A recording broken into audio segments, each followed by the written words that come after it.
এত জোরে গাড়ি চালাস, তোর মাথার হেলমেট কো? আরে ব্যাগে কি? স্যার ব্যাগে 2 লাখ টাকা। হ্যাঁ 2 লাখ টাকা? এত টাকা কোনে পালু? স্যার আমি তো বাজি খেলে 2 লাখ টাকা কামাই করছি। স্যার চাইলে আপনি বাজি খেলতে পারেন, খেলে লাখ টাকা কামাই করতে পারেন। হাট, আমি হলো পুলিশ, আমি বাজি টাজি খেললা? স্যার ভাইবে দেখেন, বাজি জিততে পারলি 1 লাখ টাকা। হ্যাঁ 1 লাখ টাকা? শালা চাকরি রে পাইলে 8,000 টাকা মাসে। আচ্ছা ক কি বাজি? স্যার কালকে এই জায়গাতে আমি আইসা আপনার গালে একটা চোয়ার মারমু। চোয়ার মারার পর আপনার শরীর পুরো লাল হয়ে যাবো। আর যদি লাল না হয় তাহলে আপনি 1 লাখ টাকা জিতবেন।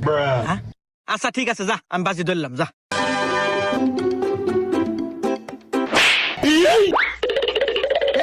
আমার গাও নালা নাই, দে দে দে 1 লাখ টাকা দে দে দে।